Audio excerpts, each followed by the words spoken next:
It's time for someone else to come up. Kaikar France is out there. He's kind of had his chances and things of that nature. He hasn't really fought much. I think he's been out injured. So, I mean, there needs to be some movement at the top, but that would come from the bottom, I think, not from the top down. Awesome. That's going to be an amazing fight. That's going to be UFC Fight Night 237. I believe that's also going to be UFC on ESPN Plus. So make sure that you catch on to that. It's going to be live from Mexico City. Moreno will be returning home, so it'll be interesting to see how that plays out. Now, in our final fight that we'll be covering during the show, Alex Santiago is going to be defending his WBC World Bantamweight title against Junto Nakatani. Now, this is a rough one because he's not only fighting the odds and an undefeated fighter, but he'll be fighting against history as Nakatani is looking to become a part of history and become a 3-weight world champion. Now, the 26-year-old undefeated Japanese fighter previously fought against it, but felt that moving up in weight class was a natural progression for his career. And boy, some of the stuff that he says about this is amazing and scary at the same time. He said, I would have to admit that my weight issue was a decisive factor in moving up a weight class. I knew I could have stayed at junior bantamweight a bit longer, but when I actually moved up a weight class, I felt my body getting bigger and bigger. I don't feel any change myself, but some of those who've come around to the gym eagerly commented that I box faster and sharper. I see these objective observations in a positive light and will try to showcase more of my ability in the fight. And you got to remember, Nakatani is 26-0 with 19 knockouts. Now, the man that the media has called the next monster, which is a nod, of course, to Naoya Inoue, is looking to create and build his own legacy. So that impressive 26-0 record, he's looking to build on that. Now, Santiago, of course, is coming in as champ, and unfortunately, he's coming in as champ as a heavy underdog in this bout. Voice, what are your thoughts on this bout, and what are your thoughts on Nakatani literally moving up weight and getting bigger and faster in the process? I love the bout because you have Santiago, the champion, the grizzled vet, who has been in there with the likes of Gary Antonio Russell. He has defeated his idol, his self-proclaimed idol, in Nonito Donaire in his last bout. He's fought to a draw against Yerwin Ankaz. He has been in there with the best of the best, fighting against this up-and-comer, this new monster, as some may want to say, in Nakatani, who is no slouch at all, who is he's not a novice when it comes to being in the big-time fights, because, as you stated, he has won titles at 2 different weight classes already.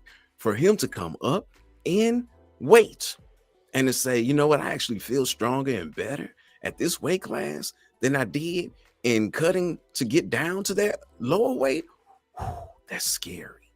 That is super scary. How will he perform in this new weight class? We need to see. I know what they're saying in the gym. A lot of things get said in the gym. I remember when Tito and Chuck fought for the 3rd time, and we saw all that craziness. It was like, Chuck looks horrible. It's like, no, but in the gym, other things are happening. Yeah, like naps, because he looked horrible. He looked just as horrible in the cage as he did hitting mitts. So I want to see what he looks like at this, but the way that Top Rank has this set up, it's a perfect opportunity for Junto to take the next step in his progression and really catapult himself into stardom the way that now he may not be able to be as big as Inoue, but hey, if you can be a B-side to Inoue, or I should say a 1B or just a B period, like Inoue is number 1, you number 2, you're doing really good. I mean, that's an impressive honor to put on someone, especially considering everything that Monster has done. I mean, he was literally Fighter of the Year, something that we talked about on one of the past episodes of the show. Santiago is really up against it. Now, Nakatani has KO'd 7 of his last 10 opponents. Santiago is the winner of his last 4. They're all coming by decision. And the funny part of where power meets smarts is while he has those 3 losses, he's never been KO'd. So that's going to be an interesting fight to see. Also, make sure that you tune into that. We'll of course be following the voice and his awesome banter, as we like to call it, on that fight. Also, that's going to actually round up your amazing weekend of combat sports fights. Voice, give us some final fights that we should be looking into. Man, you asked me if any of the fights were the Voice marquee matchup, and I said no, because there's so many other wonderful fights. So many other wonderful fights. You see Rodriguez versus Ortega. Mexico on Mexico in Mexico again. Absolutely phenomenal fight. The winner, especially with Ilya being the champion now, opens up everything at 145. The winner of this bout could very well be facing off for the title. And if it's Rodriguez, the interim champ previously, oh man, yeah, that would be huge and phenomenal. That's on the UFC card. On the PFL Bellator Champions card, you have Impa Kasanganay, the man who was most famously known for getting knocked out by St. Louis's own New Mansa. That's right, St. Louis stand up. My man, no, I said all that now. I see his face and I'm forgetting his name. But he know who he is. You know who New Mansa is. Yeah, I know who New Mansa is. You know that jump spinning back kick to knock Impa Kasanganay not only out, but pretty much out of the UFC.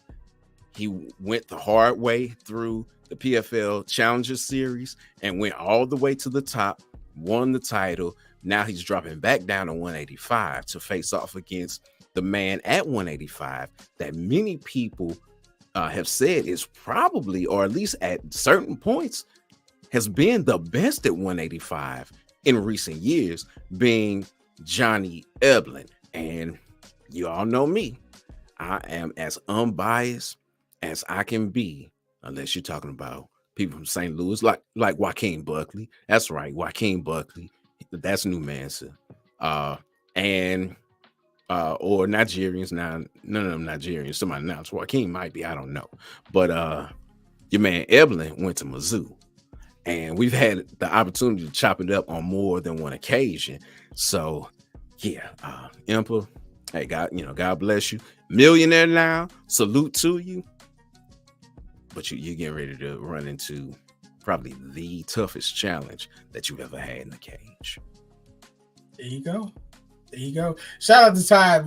Quick reminder, WWE Elimination Chamber. That's going to be at 5 a.m. That's going to be live from Perth, Australia. 5 a.m. to watch live a live event from Australia that is exciting, that's bringing in money, that your favorite company's parent company said, hey, this is worth it. Let's do it.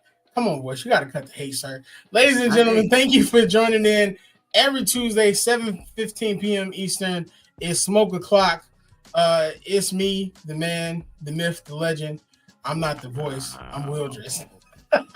Wow. Thank you all for tuning in. MTMV Sports, make sure you like, share, subscribe. Make sure you follow us. Hit those comments. Tell us what you want to see us talk about in KOs and low blows. If you have any questions you'd like us to cover, if you have any big bouts coming up that you want to know more about, let us know. We'll be happy to add them to the show when they're actually getting closer to the release of those. Make sure that you are following us on all platforms.